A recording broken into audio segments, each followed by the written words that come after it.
Well, it's that time again. Let's walk in faith, talk about anime, and grow together. Welcome to Rev's Otaku Talk.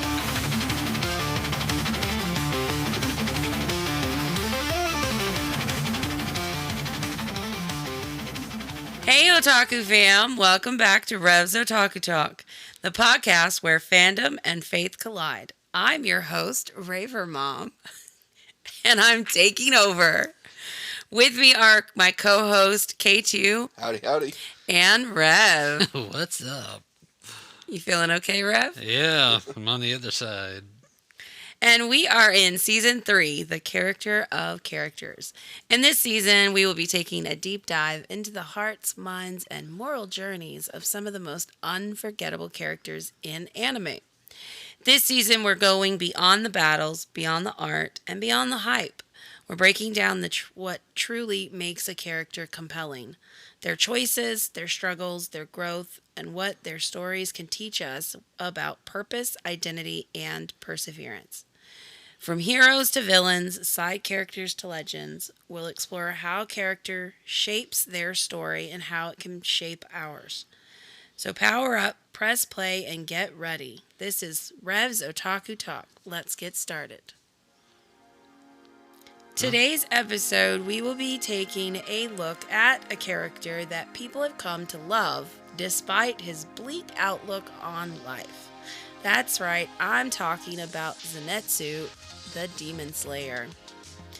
Zenitsu is one of the main protagonists in Demon Slayer, known for his loud personality, anxious nature, and surprising hidden strength. At first glance, Zenitsu appears cowardly and constantly afraid of demons, often doubting his own abilities and begging to avoid danger. However, beneath that fear lies incredible talent. Trained by the former Thunder Hashira, he has mastered thunder breathing, though he can only perform its first form, which he executes with blinding speed and precision when unconscious or pushed to his limits. His journey is one of growth and self-belief as he slowly learns that true courage is not the absence of fear, but the decision to act in spite of it, making him both comic relief and a deeply relatable character in the series. So guys, what do you think? Well, as we pointed out in the full review last season, I did not like Zenitsu at the beginning. It took all the way to the Hashira training arc for me to like him. That's a long time. Yeah, he's an annoying character to me. I mean, for me, even then, I still don't really care for him. Oh, goodness. Yeah. You have to admit his coolness factor came out in Infinity Castle. A bit, yeah. But that's only because he was backed into a corner, though. Well, I don't think he was really backed in a corner at that point. I'm loving this. It's like you guys are battling it out. I mean, seriously, you think about it, he goes down like the shaft thing Right. in the Infinity Castle, and he finally has enough room and time to power up. He needed his Super Saiyan time. I mean, if that's how you want to look at it, okay. What do you mean K2 backed in a corner? I mean, he's always, like, when everything is still dire, like, that's the only time he becomes unconscious. He gets, like, the stupid strength. I kind of want to say. I got it. You got to remember, though, in Infinity Castle, he didn't have to do that. I mean, yeah, when he was in the one-on-one fight, he did. Yeah, he was awake. You get at the end of the Hashira training arc, he found out that his Grandmaster was murdered by the guy he got into the fight with. Yeah, so he went in that junk emotional and mad off the bat. Yeah. He didn't go to sleep during that battle. He stayed awake and whooped his butt.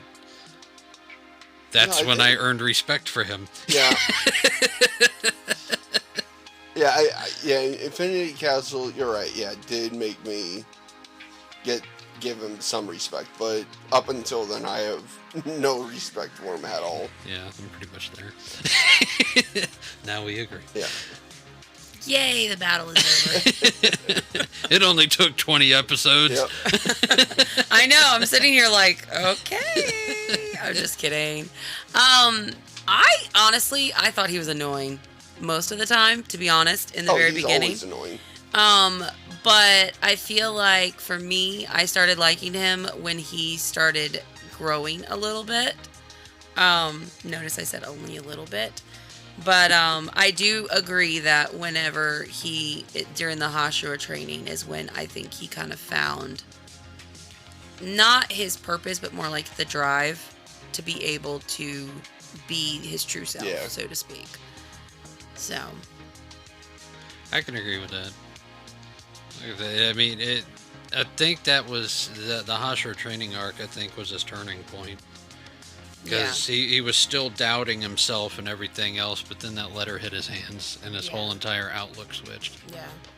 Yeah, and then you find out in Infinity Castle, the person that, like, the reason behind all of those emotions was someone that he highly respected and looked up to and tried to impress, which kind of made his heartache and his struggle at that time, at that point, even more saddening, I think, for him as a viewer, I guess. Yeah, I do like how the contrast between him and what we'll just call the other guy his brother, because they did call each other brother at one point, I think. How that guy mastered all of the different breathing techniques except for the first one. And Zenitsu learned the first one, but absolutely none of the other ones. Yeah. And created a new one in the process. Exactly. Yeah. I mean, it's pretty cool. They're literally like negatives of each other. Yeah. Yeah. Which, if you remember, was why the Thunder Hashira, his grandfather, trained both of them. Because they were supposed to be two halves of a whole. Yeah. Like, they were supposed to, together, take his place. Yeah, but the other guy didn't want to because Zenitsu was seen as weak. Yeah. Well, and he was also very prideful, too. So, his downfall in the end. Ooh, the pride goes before the fall. Any other thoughts?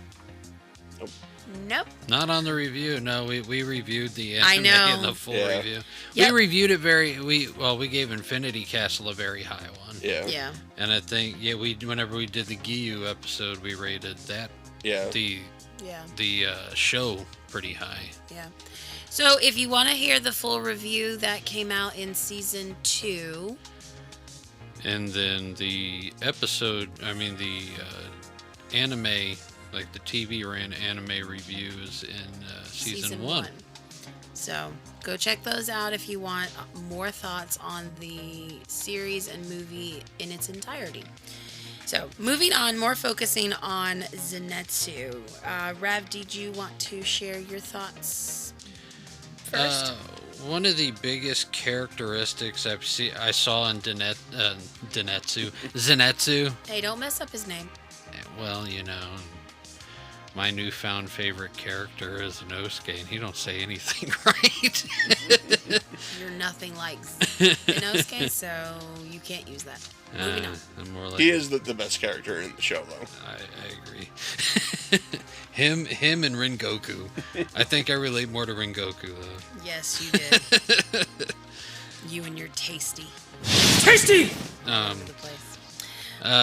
But what I think the character that kind of jumped out at me with Zenitsu was his diligence. I think at the beginning of the journey, like season 1 and stuff like that, his diligence was misplaced. Yeah. Because, being diligent is to be thoughtfully and laser focused on achieving a task with extreme persistence. So he put his diligence into finding a wife, and he did that wholeheartedly. And if you broke the attempt that he had, he got mad, loud, and dumb. No! And that was kind of the thing. And then we see it whenever Her name just went away with the butterflies. Nezuko. Nezuko shows up. He's a complete and total moron. Where are you going, Nezuko? Yeah, and he starts chasing after her, and you see throughout the entire thing how whenever he saw Nezuko, he stuck to her. Yeah. And he didn't stop. At that point, that was his woman. He was diligently after her. Yeah. And if she was in danger, all of a sudden, you know, his bravery kind of showed itself a little bit. Yeah. More than what it was. He's still scared out of his mind, but Yeah. he's going in head first into the battles anyway to try and protect her. Yeah. One thing that shocked me about that part of him is on Mugen Train, when she was in like extreme danger, he randomly showed up out of nowhere, and I was like, Yeah, and he showed up in his sleep. It was like subconscious protection. yeah, like, I mean, because when he's awake, it's like it almost is like an infatuation, stupid lovey, like he's not all there, so to speak, Yeah. smart wise. Puppy love. Yeah.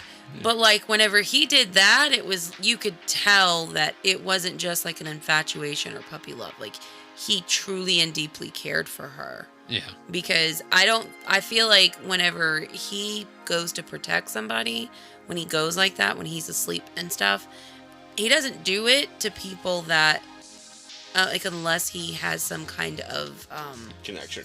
right, like a connection, some kind of relationship. Like, there's something there to protect. No, I think that his diligence was foreshadowed whenever it came to her. Yeah. Because you remember whenever they were going up against the drum guy in the house that kept on flipping, and he, you know, whenever Inosuke comes onto the scene and he's beating the living snot out of Zenitsu, Zenitsu's protecting Nezuko, and he doesn't even know he's doing it. Doesn't even realize. And it was like a foreshadowing of where their relationship would end up. Yeah. He's going to protect her, continue to protect her with his life. Yeah. And I think that his diligence grows whenever it comes to his loved ones in general. Yeah. Because I honestly think that his diligence kind of bloomed a little bit more whenever in the Hashira training arc whenever he got the letter. Yeah. And it just completely changed his demeanor. But the one thing that didn't stop was his diligence. Yeah. Now he's after answers and vengeance. Yeah. Well, and he questioned a lot too. Like he questioned why his grandfather picked him, why this, why that, you know. And I feel like the more he grows, I mean, granted, I haven't read the anime or the manga yet, which I can't wait, because I saw it in the Amazon Yes, cart. I snuck the box set into the Amazon cart. Yep, I'm excited. But I feel like as he grows, those questions get answered, and his self-esteem kind of also gets a little bit more increased with each answer that he gets. And it does show a lot, like you said, in the Hashira training. You can see how his self-esteem is getting better, his confidence is getting better, and then it's like whenever he got the letter, it was like over the top, like, let's go. Kind of thing. It's one of those things where now he has to step into the role. Yeah, he has to step up. Because he is now the one in line for the position. Yeah, exactly. Yeah. So it's like he stepped to the occasion pretty much. Yeah. Which is where that's where I got respect for him, was the fact that he went from his childish way. Yep. And then all of a sudden you saw, okay. You definitely saw a different side. Responsibility comes into play. Yeah. And it's the same thing with Nezuko. Whenever it comes time to protect her, the childish part of him disappears, and it's responsibility. Yeah. And so I think whenever that realization hit, and the responsibility hit him, he's like, okay, it's time to grow up. Yeah. I can do this. Yeah. A lot of what you said also goes into what the character trait that I thought. Did you want to add a verse or something to go with yours before I take over? think I'll let K2 add too if he wants to before I take it. Him. It kind of reminded me of Proverbs 4:23 whenever it said, "Above all else, guard your heart, for everything you do flows from it." And I believe that that's the number one thing that he protected. Yeah. Whenever he became a demon slayer, he wanted to find love. He wanted to feel full, his life full, and the way he was going to feel that was, a matter of the heart. Mm-hmm. And whenever, again, it shows with Nezuko, he fights with his heart. He protects her with his heart. And then Grandpa dies, and whenever he jumped into that role, it was a matter of heart. Yeah. And I think that's the biggest thing is he constantly had his guard up, and I don't think it was just the fear. I think he was guarding. I think he was guarding his heart because of he wanted that out of life. Mm-hmm. He wanted a heartfelt life, not just a life full of death. Yeah. So I think that he was diligent in guarding his heart. Yeah. So, yeah, that's it. K2, you got anything to add? No, I think Rev nailed it on the head. I mean, for me, how do I put this? Outside of his short growth in the training arc, I really just didn't like him and kind of just tuned whenever he was on screen. I just tuned him off, and because I just saw him as a coward. Well, I mean, and that right there, cowardice, that is a negative character trait. Yep. I mean, elaborate on his cowardice. Go ahead, man. We all know it's there. Yeah. I mean, what's there to elaborate on? I just remember him always screaming and running away. Until he was either backed into a corner himself, or you said, Nezuko was in trouble, and that's when he would become subconsciously OP. Yeah. And go all out. I mean, his cowardice is what turned all of us off whenever it came to him. His cowardice was it was right there at moronic. Yeah. Complete and total nincompoop. Here's the thing, though. Whenever I'll be honest, whenever the title Demon Slayer, which I previously have stated this, when the title Demon Slayer came up in our conversations, my first thought is that's not something I'd get into. But when you think of Demon Slayer, you're thinking these tough, strong, diligent, persevering people, right? They fight battles, they do all these things, and then you're thrown this character, and it's like, what am I watching? What? It definitely. I mean, yeah, I got turned off too, but there were times where I'm like, I literally sat there thinking, why did they throw him in here? What? You would never thought to add a cowardice person in a situation like that. You just wouldn't. It baffled me. I could not believe that a character like that would even be in the show. I guess they do have to have comedy somewhere, but I mean, they really could have done without Zenitsu, because Inosuke gave the comedy factor too. But I think Zenitsu was there for the love factor. Yeah, I do too. I also think though it gave Tanjiro somebody to care for outside of his sister. Yeah, and I mean, so I feel like it also I mean, I'm not saying that it, because he's my man, him and Ionescu, those are my favorites. Ionescu? So, yes. Shut up. She likes Inosuke too. Anyway, what did I say? Oh, I put Zenitsu. See, I have to know why my brain does what it does. Anyways, Inosuke and Zenitsu, I love those two because Only because of the fact that, like I said, when you think of Demon Slayer, you're not thinking Boarhead and this comical, like, crazy lunatic. Yeah. You're thinking more like Giyu or Rengoku or Shinobu. Like, those are the people you're thinking about. Like, those characters, those strengths, those... I mean, I can see Zenosuke because he's just crazy. He Well, said Zenosuke. I He did it too. All right, Gunpachiro Kamapoko.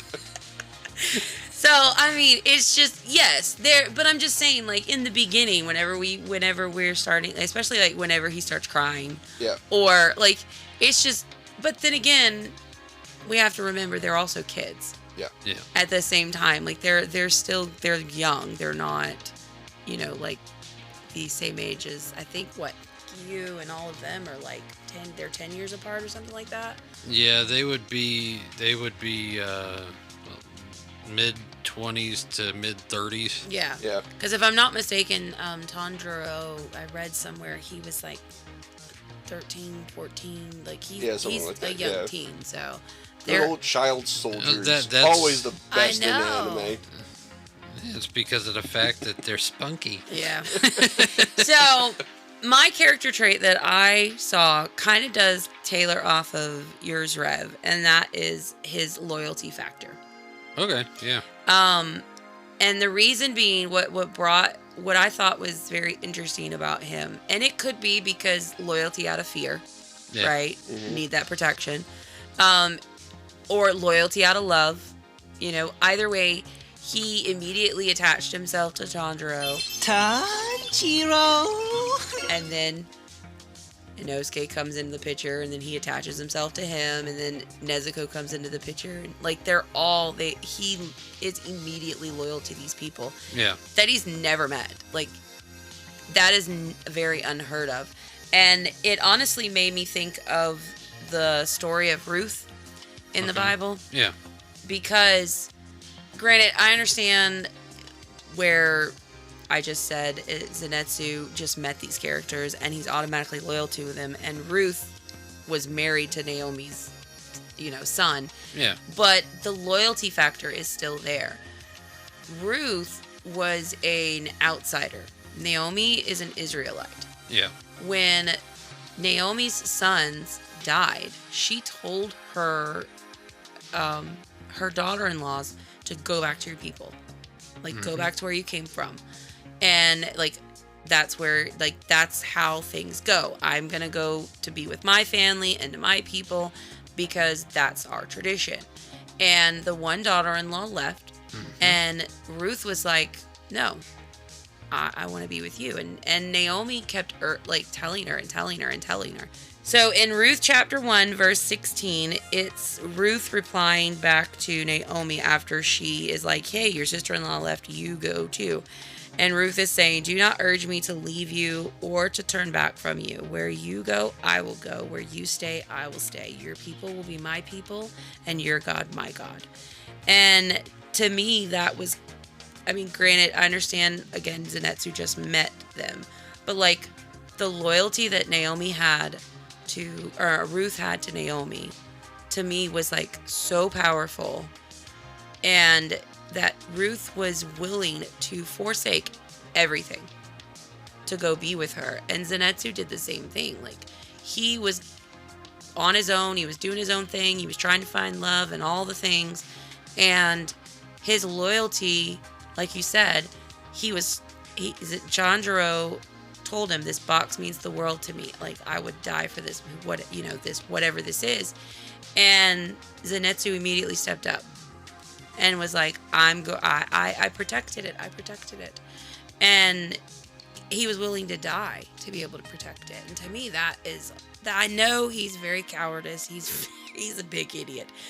But in the same time, his loyalty and his diligence to Tanjiro, to me, and Zenitsu, Inosuke and Nezuko was just so powerful that it was like he would have done anything for them.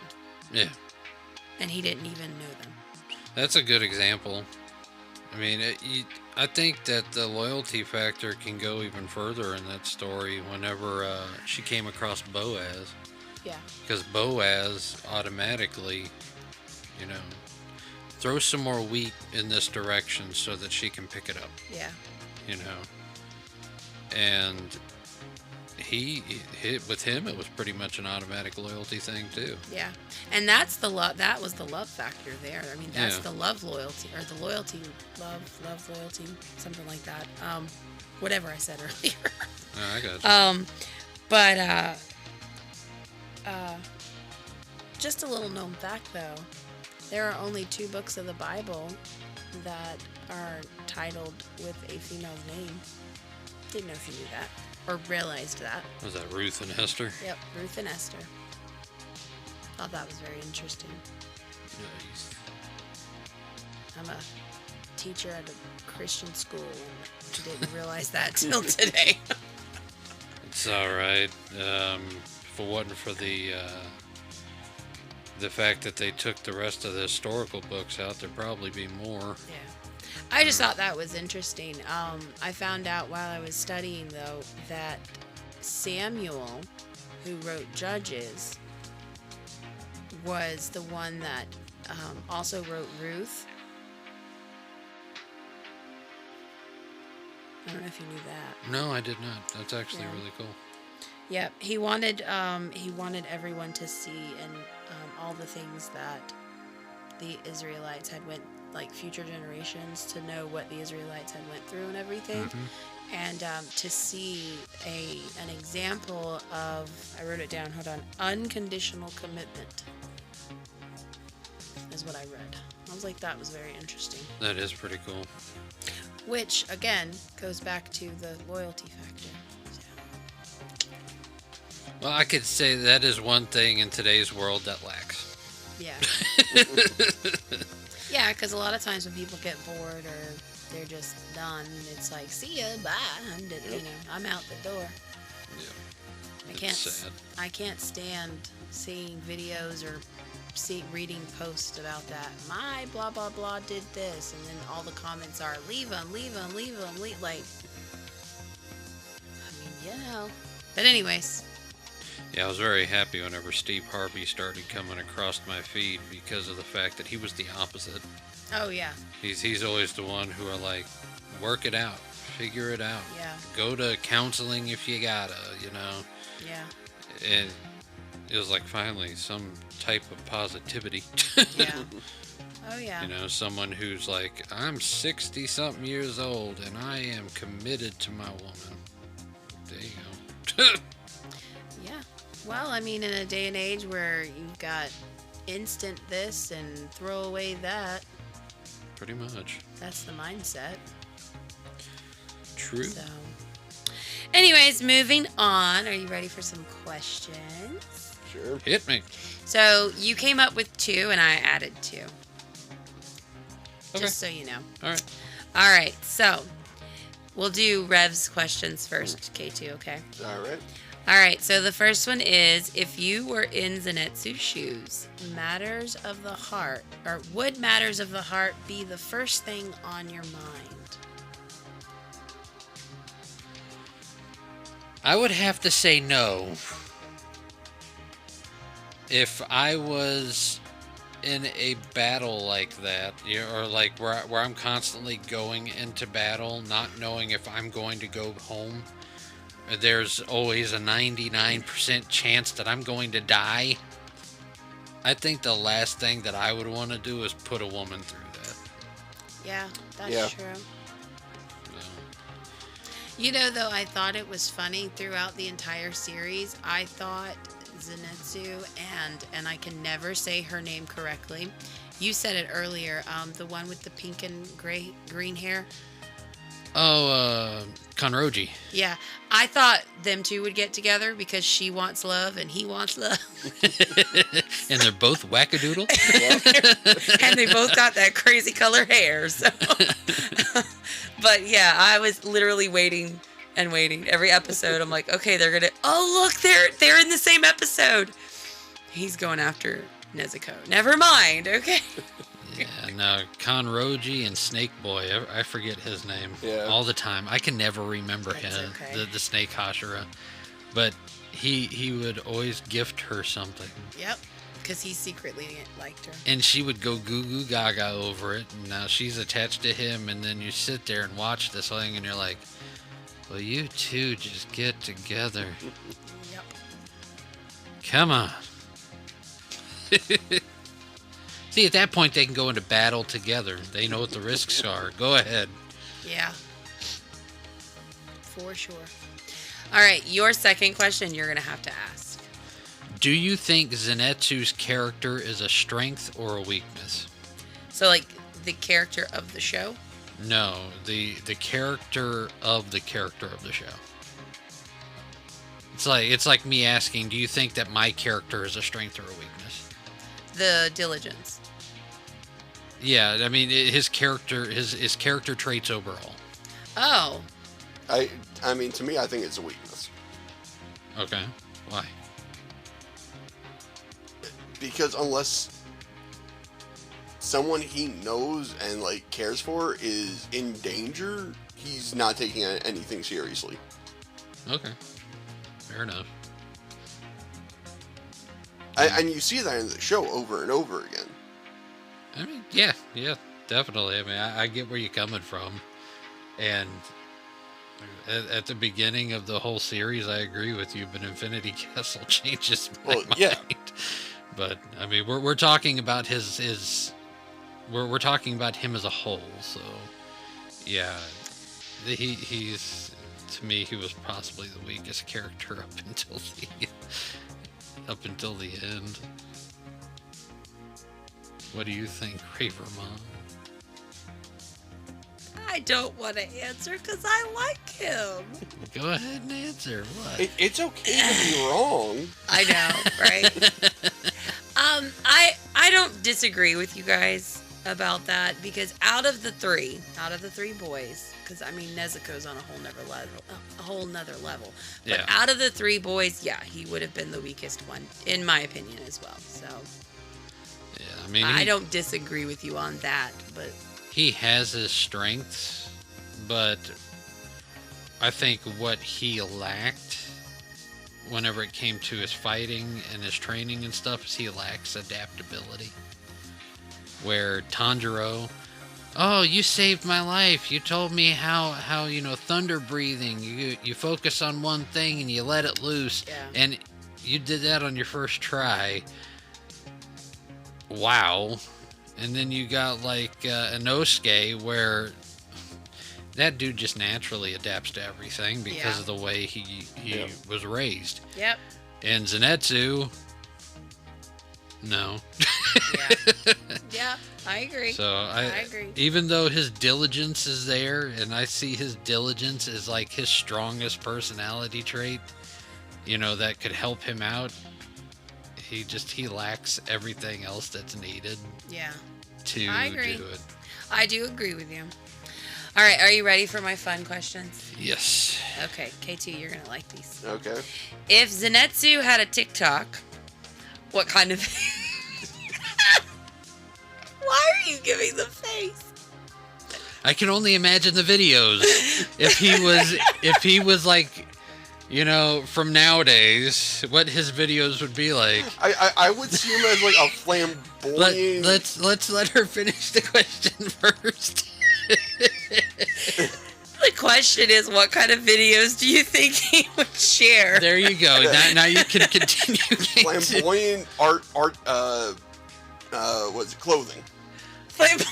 Clothing. That he would be like an advertiser of like flamboyant clothing. You don't think I'm he could sorry. be a hair model? I would see him more as that guy who walks out in public with a fart machine and then he lifts his leg and he lets one crack and past the ladies and then he just looks at him and he runs away saying, "Oh, I gotta find a bathroom."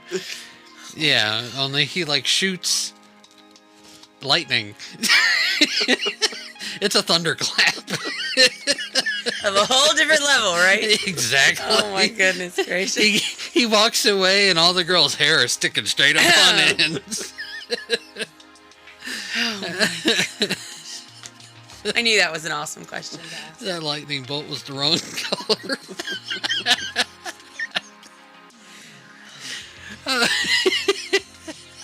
Honestly, my thought was that he would be running, and that's all his videos is do this, moving up and down, running, and you just see everything, like, because he's afraid of everything. That would have, honestly, that's probably what I would expect. But. Zenitsu goes on Fear Factor. What's he afraid of? Everything. That's for sure. Alrighty, so my next question is kind of long, and it's got multiple parts to it, but just let me finish, Rev, before you interrupt, okay? I will hide. Alright. So, is Zenitsu actually a genius or incredibly lazy?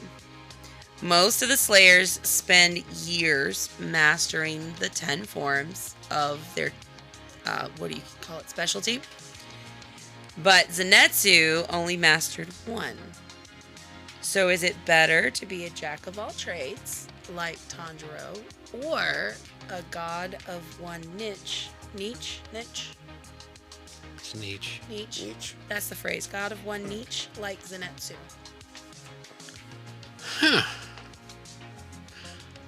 Honestly, I think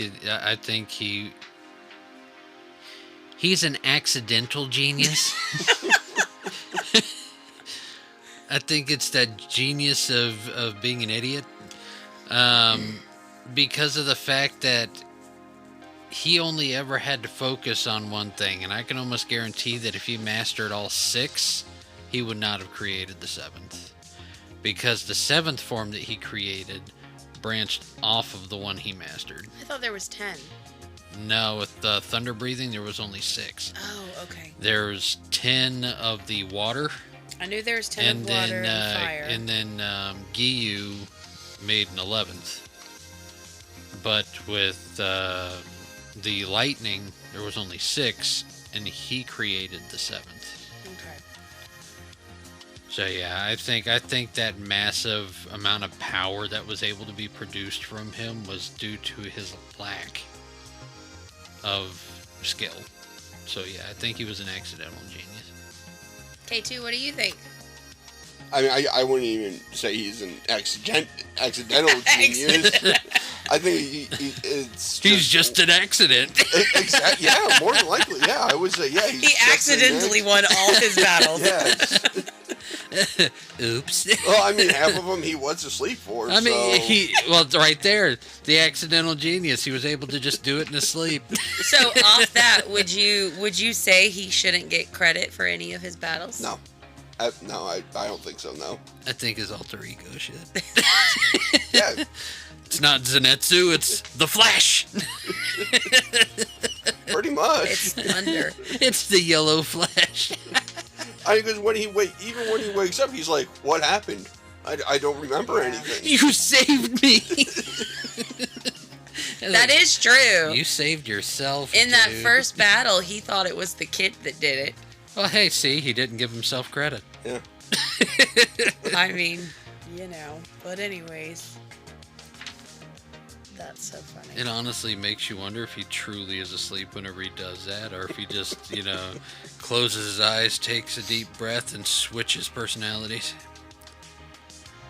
What are we getting at? Homer Simpson level of genius here? Exactly. Accidental genius. Did you just call him a schizo, basically? Yes. Wow. He's got multiple personality disorder. Or multiple identity disorder. I can believe that. This is not bash on Zenitsu now, okay? We're not bashing We're him. not. We're just taking the evidence and putting it together. Oh my goodness. All right. Those are all my questions. I think you wanted to do questions from a cup or something? Yes, Didn't you have questions from a something? cup. Don't worry, she'll get her revenge when we have a character. Absolutely, because I know the next character and yeah. Yeah, she does know the next character. Oh, okay, you'll have to. And I will- You are going to love the next character. Oh boy. Yep, and I'll be bashing it like crazy. Watch me wind up liking Should it. we tease the audience with next week's character? Sure, why not? Go ahead. He started out as a very self-centered doofus. I think I can say that. and then he switched to be a murder god. Okay, there we go. Yeah, I don't think I'm gonna like him. Wow, I like Zenitsu even more. I didn't like him at the beginning. He apparently liked him from the beginning. I didn't like him totally from the beginning. I did not like him at the beginning, but in the season that I'm in now, I have mad respect for the dude. I actually like him, which is weird. So, yeah. All right, so questions from a cup. Who wants to draw the first question? I'll go. Okay, here you go. So, What's the question? do you remember that one question about, what was it, pudding or applesauce or something? I think it was in the first season. Oh, the what girl reciprocated feelings for Sanji? No, about pudding. How do you eat your pudding? Do you chew it or applesauce or? No. You do not chew pudding or applesauce. So this is a food question. Okay. How do you chew pudding?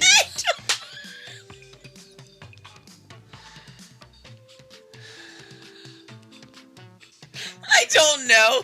Listen, I come up with some of the most random conversation or questions to ask, and nobody can ever give me an answer. So, are you ready for it? Yes. Rev, am I going to be couched? Sure, this will be the first time in 19 years. What's your question?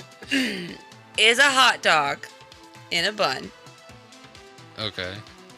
a sandwich? No, it's a taco. Yeah, it's a taco. What? What? Yes, it is a white person's taco. I'm sorry. You got to think about it. It's ground up meat, only we don't like making a mess, so we stick it in a tube, okay? And then instead of a flat tortilla, we have a puffed up tortilla, and we put the meat down, and then we put our toppings on, like onions and lettuce and tomato, and there's some pizza ones, and there's BLT ones and stuff like that. Put a little cheese on it, some sauce, chili, depending on what state you're in, more other junk like coleslaw and junk like that. It is a taco. I love his rants. It's so funny. Are we in agreement with that? Yeah. Okay. No, but okay. How is it a sandwich? I wouldn't say it's a taco. That's the weirdest thing in the world. I'm not saying it is a sandwich. I just would never have thought of it as a taco. What you said makes sense. But just... I win. I'll give it to you this time. Yep. K2, you're next. Okay, K2, here's the cup. Okay, here we go. What anime has the best story? Oh. Ooh, I have one. What? Panzer 4. Or Girls in Panzer. Girls in Panzer? I know that's what he's thinking. No, No. Probably not. no. He just really likes that story. I like it. Yeah, I want to He in the closet agrees with you.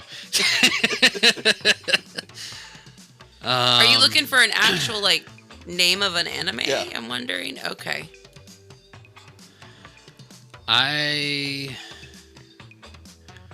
There is a 13 episode miniseries called Android Kakiter. It's little known, but for a short series, it has all the feels in the right places. It's got a little bit of action. It's old school mixed with a little bit of new. I mean, it's got a lot of everything for 13 episodes. And I think that's, one that has a good story that everybody should watch at least once. Okay. For me, I think I'm just going to jump on a classic, and I think for me it's hard. It's either going to be between Cowboy Bebop and Trigun. Now, Yeah, that's tough. Are I either think of I'm going to those lean more towards Cowboy Bebop, though. are either of those still going? No. They're both like They're ended. they're both old school. They did make. Well, I guess it was like a remade Trigun. remake. Yeah, of they Trigun rebooted Stampede. Trigun, yeah. But Cowboy Bebop, they've re-aired it a couple of times. Mm-hmm. But yeah, don't. Netflix tried to do the live action. No. And I know I it. think We all they cannot did, speak of that. all they did was prove leave Cowboy Bebop alone. Yeah. You can't do any better than what they did the first time. I read an article about that it was a big flop. Just It was leave it terrible. alone, yeah. Yeah. It was terrible. I watched the whole thing, and it was Why would it you was put yourself it was through a that? wasted 10 hours. of Because my he's life. Sheldon off of Big Bang. Okay? I have to watch it. I have to watch That's the even whole worse, thing. Big Bang. Listen, We like the Big Bang Theory. this This is the part where you say bazinga, right? yeah. Gotcha. Okay. What? Go ahead. Nothing. Nothing. Okay. My turn. I would disagree with both of you, but it's okay. With what? I like to disagree with both of you. You disagree and agree that Big Bang Theory both stinks. No, and rules? about oh my goodness. No, What? about the animes. Oh. I feel like if the if it still goes, like if the show is continuing in some way, shape, or form, then that makes the best. Okay, so Dragon Ball Z and One Piece. Yeah. Yeah. I was gonna say One Piece, but yeah. Okay. I mean, I see where you're coming from. Not So are you talking about like currently airing or like have like a steady fan base. Like it's steadily desired and watched and read and okay. I'm not saying like Trigun or Cowboy Yeah. Bebop or the one he mentioned isn't, but I feel like short series, yeah, that's great and fine and dandy, but it'll come and go. Where if they're still going, then I mean like Dragon Ball is, oh my goodness. I mean, if we're going off of that, then I think it was season 1. I did a little excerpt on a show.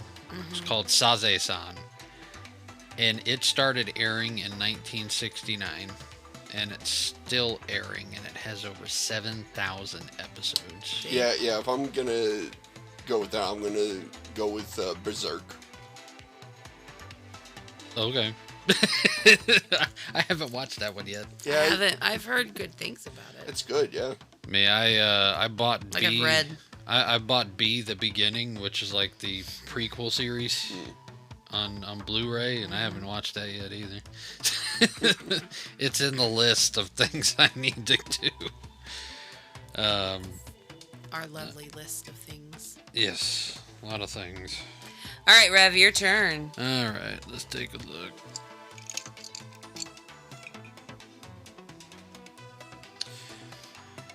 What would you say that a person who's beginning to watch anime, what show would you say that they need to watch, or what would be a good beginner anime? Ooh. I mean, it depends what their interests are. Yeah. Okay. I would ask that question first. Like, what Yeah. exactly are you interested in? Normal, like, cartoons and Okay, so regular shows? So if it's just a what would you say would be like a well-rounded anime to just start with? Well, if they don't mind action, Dragon Ball would be good. But if they don't like that kind of thing, then I mean, but I don't have that much. I don't feel like I can answer that question. I would say Attack on Titan would be a good one. It has good drama. It has a little bit of political stuff in it, and then it has your action stuff in it. Okay. I mean, Raver Mom totally disagrees with me. I don't wanna like know her Attack on answer. Titan Okay. personally, only because of the fact that what was it? Was it which one did I kind of walk in on and you were watching it and I was like, that's disgusting. Attack on Titan. I know, but That was season 1. yeah, okay. That's not. But see, that's not my Yeah. thing though. Like, well, like Raver Mom started out with Studio Ghibli movies. Yeah. That was her beginning. Yeah, so it's going to be a different... because I live under a rock. Thank you. Not that you live under a rock. It's a good place to begin. I'm a conservative. I'm just kidding. Wow. Honestly, I think a good one to start with would be Naruto. Because it's got comedy, it's got action, it's got drama, it's got Like the whole. it's got the love story, it's got the separation of hearts, it's got the mystery. I mean, it's kind of got all of it in there. Well, you say that. Another one like that would be oh my goodness, the one with Aang, the last Airbender. The Last Airbender. Avatar, yeah. Yeah, Avatar. Yeah, that seems to be the one that's getting Princess Pika going on anime. She watches that over and over and over and over again. And then now Princess Vivi is running around. What is it? She loves Sokka. Sokka with her little the little people that she's got. She literally will run in here and run out with just Sokka and shove it in your face and yell his name. Sokka, Sokka, It's Sokka. the funniest thing in the world. Yeah, it's funny. Anyways, Well, honestly, I think that all of them would be a good beginner. yeah. Yeah. If you're on the darker side, go with K2. Yep. But again, I do agree. I feel like it depends on what they're into. Yeah. Yeah. I feel like there'd be a conversation before you gave an answer. Oh, trust me, I had someone who had just started watching anime, and their first one was One Punch Man. Oh, goodness. And they asked me if I had watched One Punch Man. I was like, no. I mean, One Punch Man is not bad. I still haven't watched it yet. And then somebody else told me I needed to start with Mashal. And What is Mashal? it's Do I wanna know? it's something of muscle and magic or something like that. Oh. Yeah. I don't know too much about that one. I think I've seen shorts on that one. It seems alright. Gotcha. It's basically this guy has no magical talent whatsoever, but he just works out constantly. So instead of magic usage, he just punches stuff. He's Conan the Barbarian. Yeah, pretty much, yeah. Wow. That's funny. He just wants to be buff. Poor thing. Oh my that's terrible. goodness. Anyways, are we done with question from a cup? Yes, All I right. believe we are for this episode. Awesome. Well, Rev, why don't you close us down? All right. I'll give the mic back to you. All right. So join us as we close in prayer. Father God, I thank you for the sacrifice of your Son on the cross to save us from ourselves. God, I pray that as we dive into this season and we start to take a look at the character that builds the stories of our favorite characters in anime, that we take the time to reflect and look at the character in ourselves, that we can see where we need to correct ourselves and where we need to grow, and what character traits we just need to slowly push out of the way or to get rid of completely. And God, I pray that as we go on with our week, that I ask that we see you in everything that we do, in everything that we watch, in every circumstance that we come across, that we see you in it, Father God, whether it's in anime or in real life. In your name we pray. Amen. Amen. Amen. So thanks for hanging out with us on Rev's Otaku Talk. Make sure to subscribe on your favorite podcast platform. And don't forget to like and follow us on Facebook at Rev's Otaku Talkers and on X at Rev's Otaku Talk. We'd love to hear from you, so drop a comment, leave a review, and share your favorite anime and God moments with the community. Also, check out Rev's Otaku Shop to grab some awesome merch, and don't miss out on a bag of Rev's Con Kohi coffee. The link is in the description below. See you later. Take care, Oak. See you guys. Buzz Crown, can he keep it up? Listener mail and fan debates. We love the art the Lord creates. From Studio Ghibli to Naruto, God speaks in ways you didn't know. Stories rise like rising sun. We break them down one by one. Chew, this ain't just hype, it's revelation. Anime with holy inspiration. Otaku life with transformation. Faith and fandom, no limitation. It's Revs! Otaku talk! From JoJo's post to Spirit Lead, we laugh, reflect, and plant that seed. It's Revs! Otaku talk! So hit that play, don't walk away. Let's geek and grow in Jesus' way. O-T-A-K-U, talking truth in all we do. Revs crew, rolling through. Faith meets fandom just for you. Otaku.